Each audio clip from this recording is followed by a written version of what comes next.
Hej ljudi, ja sam Tomislav Pancirov i u današnjem videu pričamo o važnostima edukacije, ali i o alatima koje vam mogu koristiti ako želite s edukacijom postići nešto više u životu.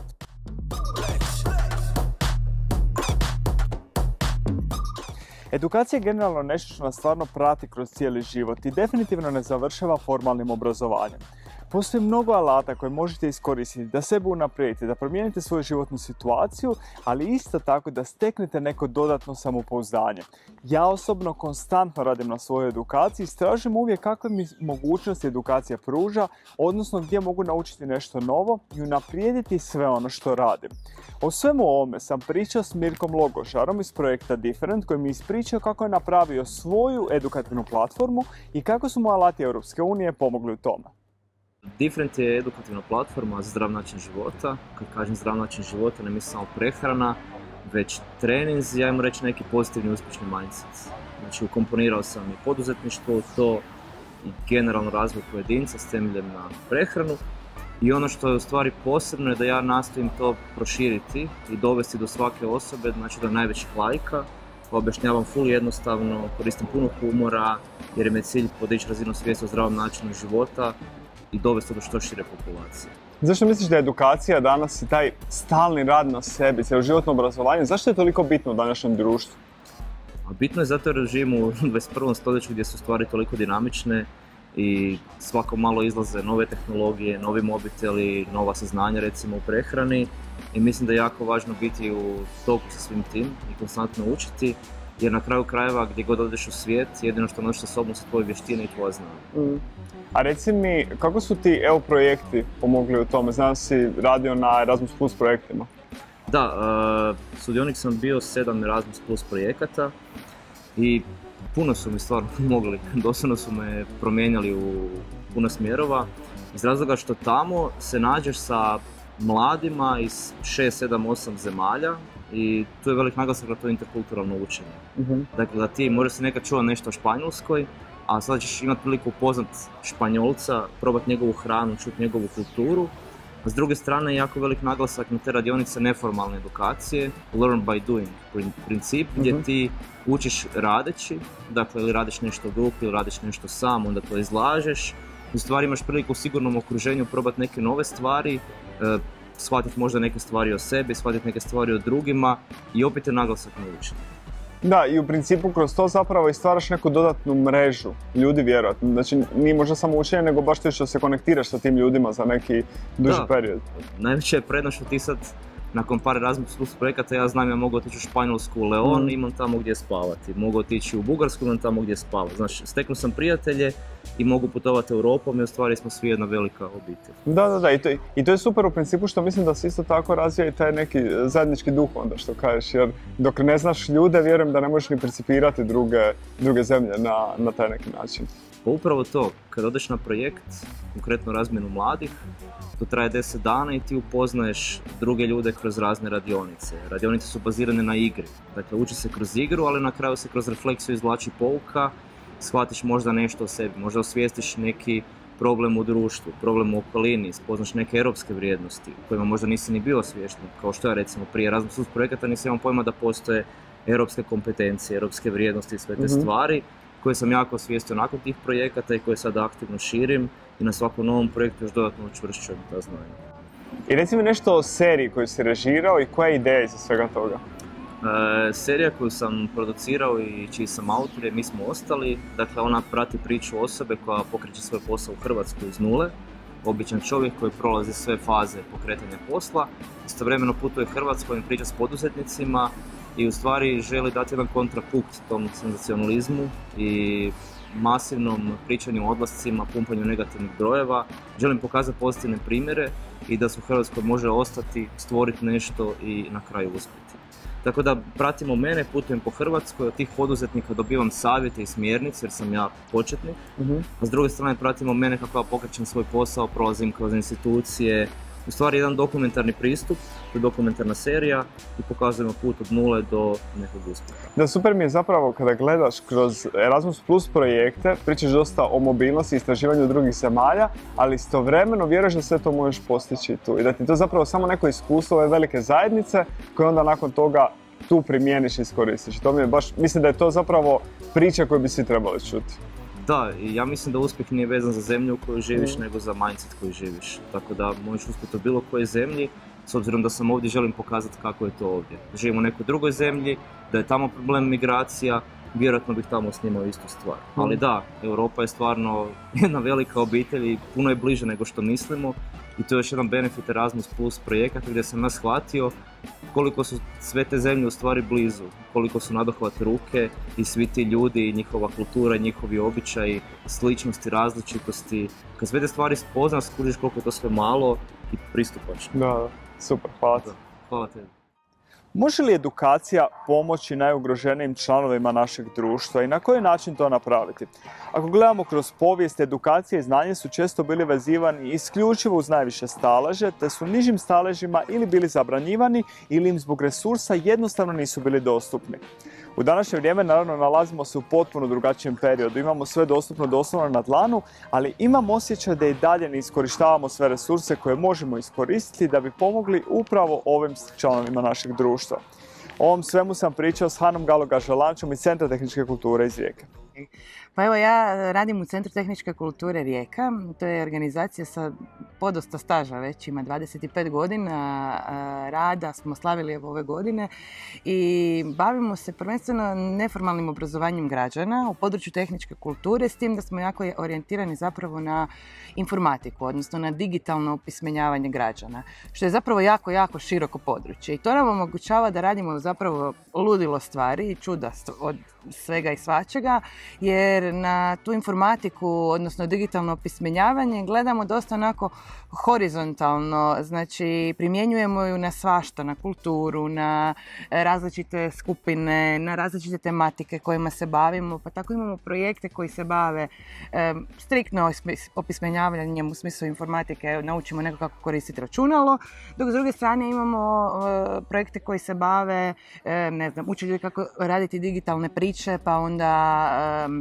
i pričaju nekakve svoje traume, nekakve doživljaju nekakva, tako reći, terapija. A usput su naučili dosta toga iz digitalnog svijeta, multimediju koristiti, složiti priču, znači, i tako dalje. Osim toga, radimo dosta i stvari koje se tiču naprednih vještina, tako da imamo osposobljavanje koje je uistinu intenzivno, tromjesečno, a vezano je za osposobljavanje za junior developere, najjednostavnije rečeno za programere, dakle.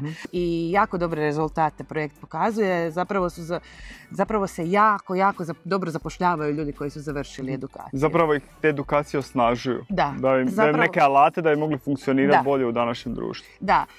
Edukacije su nam rijetko kad isključivo vezane za informatički dio priče, a on je kao nekakav core, ne?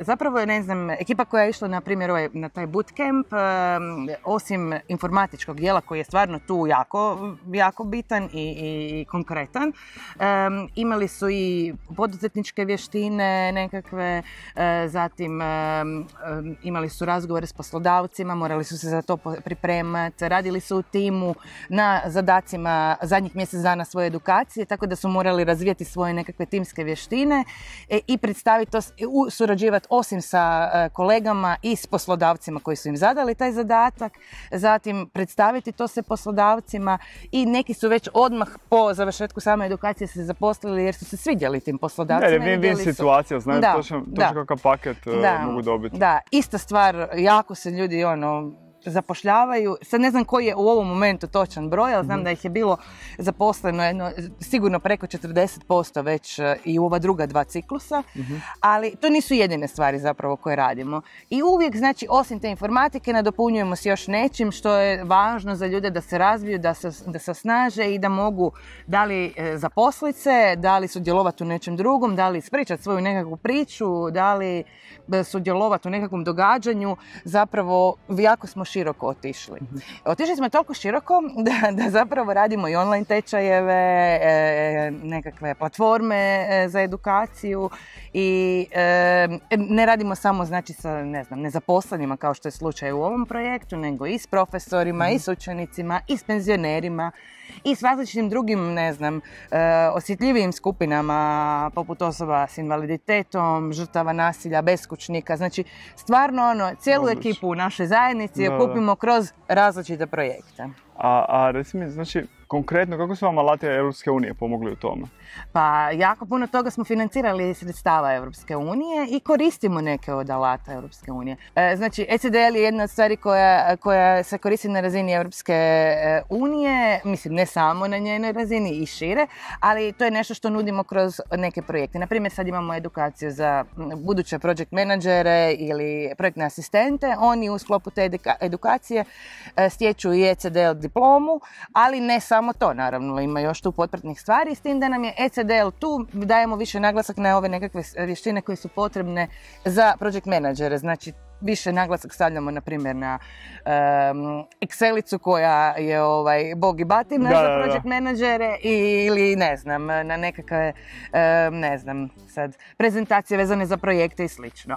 Učimo ljude kako koristiti Europass od europskih alata, zato što mi smo dio Eurodesk mreže, to je jedna mreža na europskoj razini za informiranje mladih o tome kako mogu putovati, a usput učiti, osposobljavati se, volontirati i slično.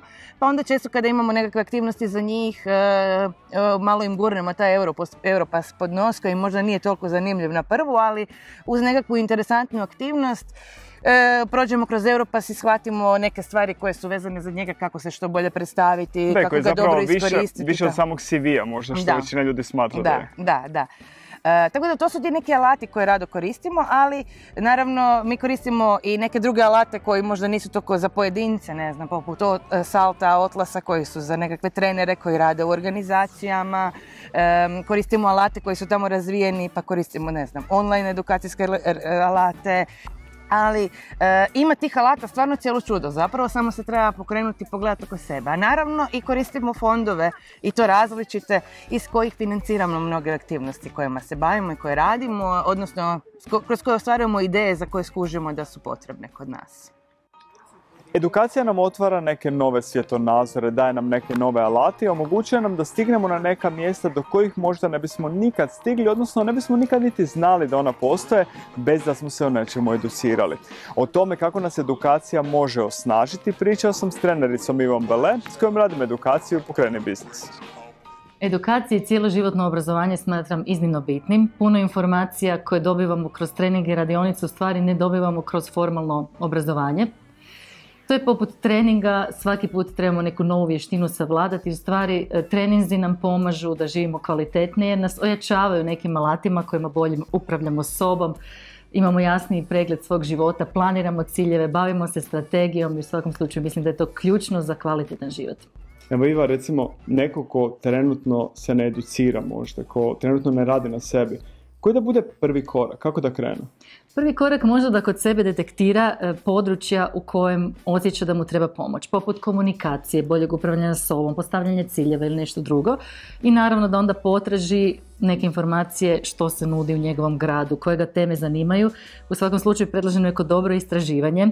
Mislim da dobar edukator mora imati uz znanje i neko iskustvo koje prenosi ljudima da bi mogu komponirati i biti autentičan u tom prenošenju informacija.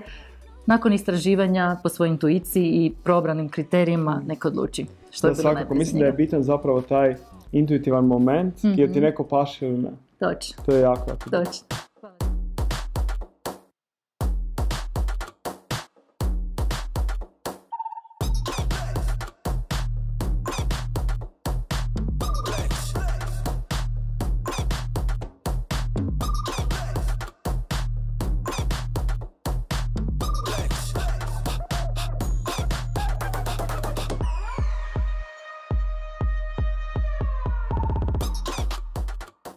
Razmislite, Znanje nas očito neizrecivo mijenja, daje nam neke nove mogućnosti i stavlja nas u neke nove pozicije u kojima možda nismo niti mislili da možemo biti.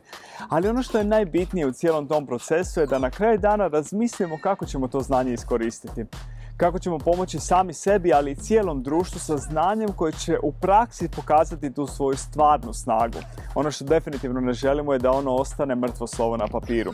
Sve o čemu smo danas pisali, kao i alate Europske unije koje vam mogu pomoći pri tome, možete pronaći u opisu, a mi se vidimo idući četvrtak u 19 sati. Bog.